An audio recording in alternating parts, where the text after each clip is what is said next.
We've got 10 minutes or so, and as I said, Darren, I want you to sort of lay out the scale of the challenge for us, because I think it's fair to say you span both fossil fuels and green energy, don't you? Both in the UK and the Indian market, so really well placed to talk to us about that. Where is the delivery gap right now, and what is causing that issue?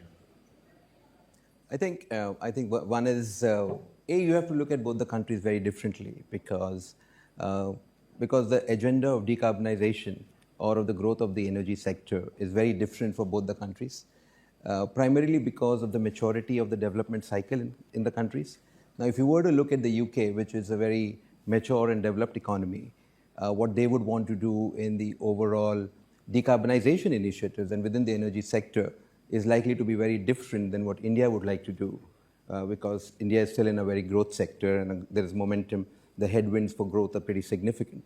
The timelines and the targets for both the countries are different, whether it's 2030, 2035, or it's 2050. Plus, the energy policy framework really needs to come from what access do you have? What is the available in natural resources which are available for you? So, for instance, the policies around in India can be based significantly on solar power, but it would be foolish for me to expect the same thing in the UK. So once you consider all of that, the UK would primarily be focusing on wind and renewable energy. It's also focusing on nuclear SMRs, plus it's focusing on carbon capture, it's focusing on hydrogen, whereas the policy frame, and to a certain extent and limited, also on transmission. But in India, when you were to look at it, you will be focused significantly on solar and wind. You would still continue to have a certain element of fossil fuel, but there is a significantly large investment which will also take place in transmission and distribution, because you still need to make power and energy available to everybody. But within that, we are, in Essar, we are in a very unique position, because we can develop what is called as the future of the refinery. And I'm very, very happy to talk about that, if that is of interest to people. Exactly. I want to, because I suppose that's a challenge, isn't it? You would argue that the UK has maybe closed too many refineries and then finds itself very vulnerable. India trying not to make the same mistake. Explain to me the importance of it and maybe where the errors were made up to now. The energy business, of course, as we all know, is open to the risks and rewards which come not only from what is happening within the country, but also globally. The UK for the last few years has also been influenced by significant amount of inflation, which has led to cost growth. And there was a policy framework within the country which was not very abundantly made clear, but decarbonization in the UK was leading to deindustrialization. And it wasn't something that most people thought about, because the molecule could always move from anywhere in the world to the UK. So you could always import from Russia, you could always import from the Middle East. But post-COVID and post-Russia-Ukraine, and now more recently with what has happened in the Strait of Hormuz, everybody has realized that decarbonization, though important, what is also significantly important is energy security. But can those two ever go hand in hand? The two can go hand in hand. I think you can achieve multiple objectives, but because there is another objective which you would need to have is industrialization. And because industrialization and the governments out here in the UK have realized with the large demise in the petrochemicals business and the two refineries that it has led to significant job losses. And hence the thought process is obviously there now that refining per se has become a pretty central sector for focus and its critical infrastructure, both from an energy security perspective as well as from a job creation perspective. So we have around 1,000 employees and we have around 4,000 contractors.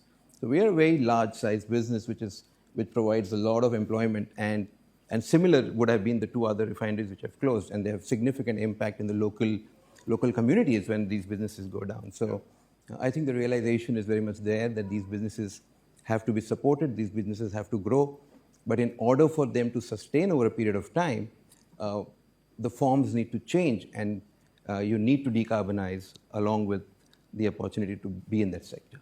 And is it your assessment the UK is paying enough attention to the strategic value of those refineries? Has it learned from its It's changed mistakes? a lot, I would say. I've been with this business for 5 years, and I wouldn't say that in the first 3 years the response would have been the same from the government. Yeah. But things have really changed over the last couple of years. And is that purely geopolitical? given what's I happening? think it's a response. Yeah. And I think it's a response to geopolitical events when one has realized that it is important to have energy security. That is a response, but it's also something which is in the time. And political uncertainty has only increased over the last 3 or 4 years. So I think the country is in the right direction to have energy security as one of the principal tenets. And of course, along with that, you have decarbonization as an important part. So you said the two Because decarbonization in the earlier form was not really, it was only decarbonization in the UK. Yes. But you were still getting the molecules from somewhere else. So you were just offshoring carbon. It wasn't really decarbonization, right? From an Earth perspective, if you see what I mean. Yeah. And I wonder, I mean, you said the two can go hand in hand. So how do you make sure that, you know, those refineries are competitive, they are economically contributing to jobs and value, whilst also still having an eye on that decarbonisation target? So policy frameworks have an important place to play in all of this. And decarbonisation typically will require significant amount of investments. And so a certain amount of subsidy and policy framework requirement is there for most of the businesses, because what you are doing is you are spending incremental capital, which is not really increasing your profitability beyond a point. So there has to be a certain support mechanism, which the UK has a policy for, which Ruth can also talk about, I suppose, later on the low carbon hydrogen, which we are going to be using, plus the carbon capture processes which are there. So there are good policy frameworks which have been developed in the UK, which refineries like us can be a part of, and we are a part of that, and be able to increase the use of hydrogen, which reduces CO2, and we can do carbon capture projects, which again reduces the total carbon intensity of our manufacturing processes.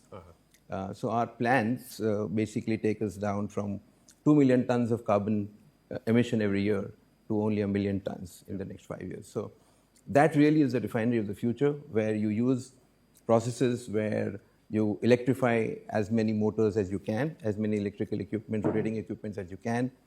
You use hydrogen to the extent that you can, and you do carbon capture where you can. So it's never going to become zero, but you can reduce it significantly. And the policy framework needs to support that, which the UK provides that opportunity right now. We're going to talk about hydrogen in the next session as well, but just before we do that, give me your sense then of, you know, we hear these targets for 2030, 2035 for decarbonisation. Both the UK and India are both targeting those dates. What does a company like yours play in helping achieve those targets? So we do a lot of work in the UK, but on the refining side, we don't do as much for Essar in India, but we do have plans on the renewable side. So we have wind power and solar power plants. So that's a contribution in India to see as to how we can decarbonize the entire energy sector. The energy sector itself has a much wider definition now from the time that 30 years back we started our careers, where typically you would have had oil and gas as one sector and utilities as another sector. But now you have energy as one sector, and it does the full cover from all the way from the electron to the molecule, and how the electron is being generated, whether it's from fossil fuel or from renewable sources or from nuclear, and the molecule is all the way through. So that it's a much wider segment of energy as we define it now. And so in India, we are focused on renewable power, whereas here we are focused on decarbonizing the refinery. So there are different strategies for different countries, depending upon the assets that you have and the assets that you want to build. Deepak, thank you. Our time is up. But ladies and gents, Deepak Maheshwari there, the Chief Executive of Thank you very much. SRO UK. Thank you. Thanks, Deepak.